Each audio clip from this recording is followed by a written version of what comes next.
200 پہلی رات۔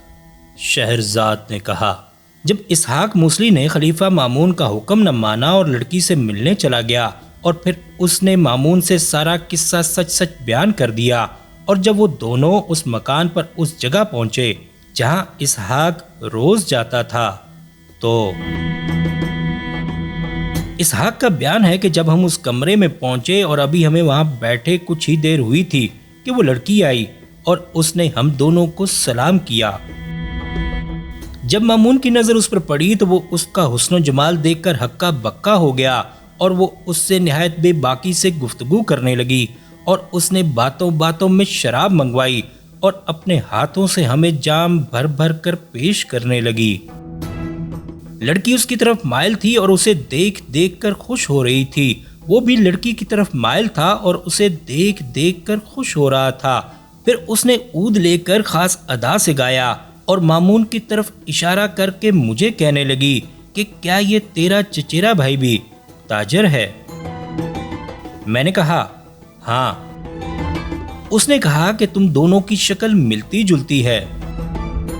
میں نے کہا درست ہے۔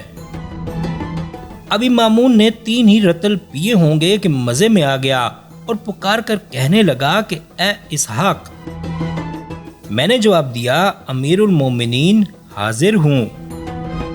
اس نے کہا کہ تو بھی اسی انداز سے گا۔ لڑکی کو جو معلوم ہوا کہ وہ خلیفہ ہے تو جا کر ایک کمرے میں چھپ گئی۔ جب میں گا چکا تو مامون نے مجھ سے کہا کہ پوچھ اس مکان کا مالک کون ہے؟ ایک بڑھیا نے نکل کر جواب دیا کہ یہ حسن بن سہل کا مکان ہے۔ مامون نے کہا کہ اسے بلا لا۔ بڑھیا وہاں سے چلی گئی اور تھوڑی دیر کے بعد حسن کو لے کر واپس آئی۔ مامون نے کہا کہ تھوڑی دیر پہلے جس لڑکی کو میں نے دیکھا تھا، کیا وہ تیری بیٹی ہے؟ اس نے جواب دیا ہاں، اور اس کا نام خدیجہ ہے۔ مامون نے پوچھا کہ کیا وہ شادی شدہ ہے؟ اس نے کہا نہیں۔ مامون نے کہا کہ میں تجھ سے اس کے ساتھ نکاح کی درخواست کرتا ہوں۔ اس نے کہا کہ اے امیر المومنین، وہ تیری لونڈی ہے اور تیرے حکم کی فرما بردار۔ خلیفہ نے کہا کہ میں نے 30,000 دینار پر اس سے شادی کر لی، کل صبح آ کر دام لے جائیو اور جب مال مل جائے تو شام کو اسے ہمارے پاس پہنچا دیجیو۔ اس نے کہا کہ بصر و چشم۔ اس کے بعد ہم دونوں وہاں سے نکلے اور خلیفہ نے کہا کہ اے اسحاق، یہ بات کسی سے مت کیجیو۔ چنانچہ مامون کے مرنے تک میں نے اسے پوشیدہ رکھا۔ جیسی زندگی ان 4 دنوں میں میری گزری، کسی اور کی نہ گزری ہوگی، کیونکہ دن کے وقت مامون کی صحبت ہوتی اور رات کے وقت خدیجہ کی۔ واللہ نہ میں نے کوئی مرد مامون کی طرح دیکھا، نہ کوئی عورت خدیجہ جیسی، بلکہ سمجھ، عقل اور گفتگو میں خدیجہ کی لونڈیوں کے برابر بھی کسی کو نہ پایا۔ باقی خدا سب سے بہتر جاننے والا ہے۔ اب شہرزاد نے کہا کہ اے نیک بخت بادشاہ، ایک کہانی اور سن۔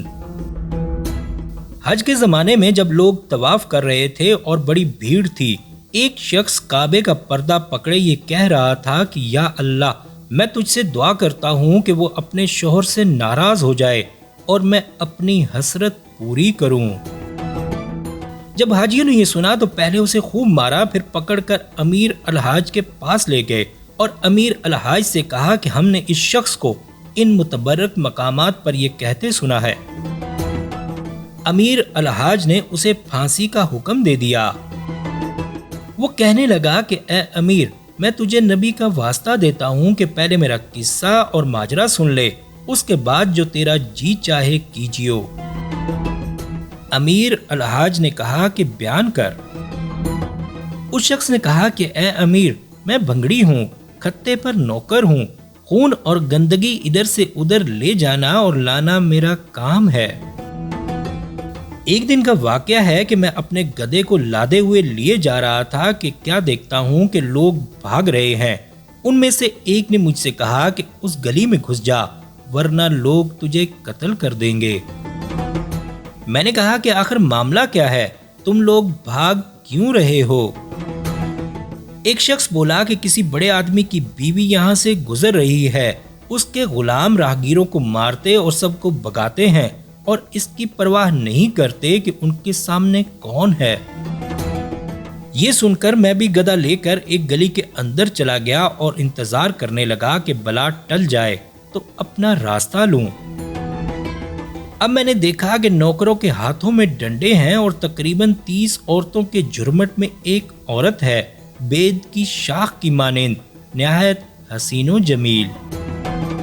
جب وہ اس موڑ کے پاس پہنچی جہاں میں تھا تو دائیں بائیں دیکھنے لگی اور ایک غلام کو بلایا۔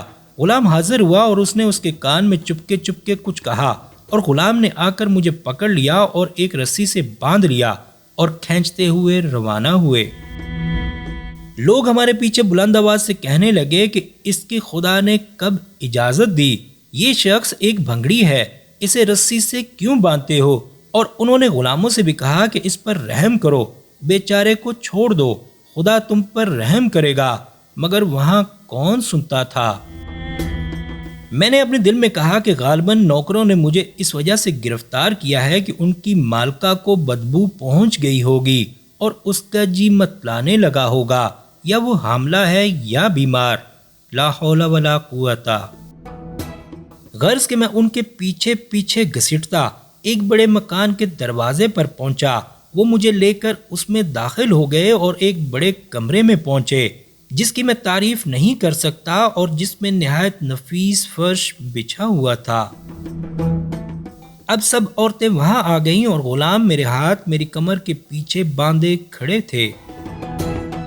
میں اپنے دل میں کہہ رہا تھا کہ وہ یہاں ضرور مجھے سزا دیں گے، میں مر جاؤں گا اور کسی کو میری موت کی کانو کان خبر نہ ہوگی، لیکن سزا دینے کے بدلے وہ مجھے ایک نفیس حمام میں لے گئے جو اسی محل سرا کے اندر تھا۔ میں وہاں پہنچا ہی تھا کہ 3 کنیزیں اندر آئیں اور میرے ارد گرد بیٹھ گئیں اور مجھ سے کہنے لگیں کہ اپنے یہ گندے چیتھڑے اتار ڈال۔ اب شہرزاد کو ثبوتی دکھائی دی اور اس نے یہ کہانی بند کر دی۔